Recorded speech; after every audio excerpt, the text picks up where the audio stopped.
चीन की गतिविधियों के बारे में जो सूचना आ रही है कि उसने बायोलॉजिकल वेपन के तौर पर कुछ साल पहले तैयारी शुरू की थी, इस पे कोई ज़्यादा आश्चर्य नहीं होना चाहिए। इस बात की टिप्पणी मैंने मार्च 2020 में भी की थी और सोशल मीडिया पे काफ़ी इस पे गतिविधि उस टाइम पर इनिशिएट की थी। मैं समझता हूँ कि चीन ने एक बहुत ही गैर कानूनी तौर पे इस बायोलॉजिकल वॉरफेयर की मुहिम की और तभी देखा गया कि वुहान में जब इसका लीक हुआ था, वो एक एक्सीडेंटल लीक था। तो ऐसा देश जिसने अगर इस टाइप का एक वायरस बनाया हो, तो उसका जो एंटीडोट है, जो हम अभी वैक्सीन के रूप में खोज रहे हैं, मुझे लगता है कि वो एंटीडोट भी चीन के पास होगा। अगर इस देश की जितनी भी एयर ट्रैफिक है और जो सी ट्रैफिक है, अगर आप उसको देखें जून 2019 से लेके अभी तक, और ख़ास तौर पे ये किन किन देशों के प्रति इन्होंने ये रुख अपनाया, तो शायद ये खुलासा हो सके स्टैटिस्टिकली कि कितनी चीन के एयरक्राफ्ट्स और सी कैरियर्स, सिविल सी कैरियर्स किस किस देशों में गए और उन देशों में किस टाइप की गतिविधि हुई है इस कोविड वायरस को लेके। तो उससे मूल्यांकन हो सकता है कि चीन ने किस तरह की पहल की है। आप भारत को ही देखिए,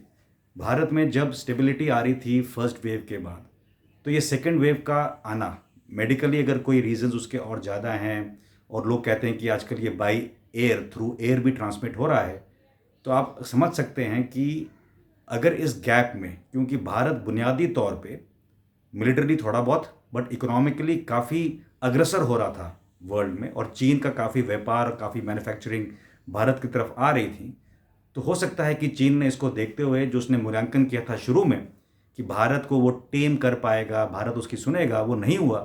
तो हो सकता है कि ये अनलीश किया गया है सेकेंड वेव। तो कितना टाइम लगता है कि एरोसोल के माध्यम पे जो चीनी एयरक्राफ्ट हैं या चीनी के फ्रेंडली देशों के एयरक्राफ्ट हैं, वो कुछ ऐसी चीज़ें या पदार्थ गिराएं। और ख़ास तौर पे आप देखें कि जो इंटरनेशनल एयरपोर्ट्स के सिटीज़ हैं, मुंबई और दिल्ली, जितना इनको हिट हुआ है, इस प्रकार से हिट जो है वो हो सकता है क्योंकि ये फैलाया गया हो हमारे देश में। ये एक मेरी अलग मूल्यांकन है, बट इसका एक मेडिकल मूल्यांकन भी है कि लोगों ने किस टाइप का सोशल डिस्टेंसिंग रखा, क्या रखा, वो भी एक मूल्यांकन है। बट ये भी हो सकता है एज अ सैबोटाज कि चीन ने अपनी नीति बीच में बदली, गलवान और अभी के बीच में, और जिसका अभी भुगतान और खामियाजा हमको भुगत पड़ना है। तो मैं समझता हूँ कि ये बायोलॉजिकल वॉरफेयर जो है, ये आने के समय में, आगे के समय में काफ़ी एक हथियार के रूप में उभर रहा है।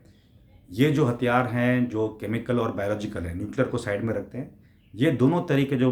हथियार हैं, ये काफ़ी विकसित देश भी बना रहे थे। तो चीन की भी छवि चेंज हुई, उन्होंने सोचा कि हम भी इसका मूल्यांकन कर सकते हैं। और आप देखिए किस तरह से काफ़ी देशों की इकोनॉमी पे असर पड़ा है, जबकि चीन एक ऐसा देश है जिसमें वायरस इनिशिएट होने के बाद भी वहाँ पे भी आप वायरस की बात सुनते नहीं हैं। न्यूज़ जो दबी है वुहान के आसपास वो अलग है, बट काफ़ी केसेस जो मेनलैंड चाइना में हैं वो नहीं हुए हैं। तो इन सब को अगर आप देखें तो ये एक हथियार के तौर पे बनाया गया। हथियार के तौर पर जो की देश थे जिनको टारगेट करना था, चीन ने टारगेट किया 19 और 20 में। और उसके बाद जो देश चीन ने सोचे कि रीजनली या ग्लोबली उसके थोड़े अधीन हो जाएंगे मेडिकल सप्लाईज़ के लिए, व्यापार के लिए, वो उसने काफ़ी ट्राई किया। और जब वो नहीं हो पाया और भारत जैसे देश खड़े हुए और जो इकोनॉमिकली आगे बढ़ने का रुख आपने देखा कि ठीक इस सेकेंड वेव से पहले जब मूल्यांकन हुआ तो हमारी जीडीपी को काफ़ी वर्ल्ड बॉडीज़ ने बताया कि कितना आगे बढ़ेगी। वो सब अगर हम देखें तो उससे मालूम पड़ता है कि चीन हमारे साथ एक खेल, मैं नहीं कहूँगा खेल रहा है, बट ये एक लड़ाई है। ये एक छुपी हुई लड़ाई है जिसमें कि जो एनिमी है वो अपना नाम नहीं ले रहा,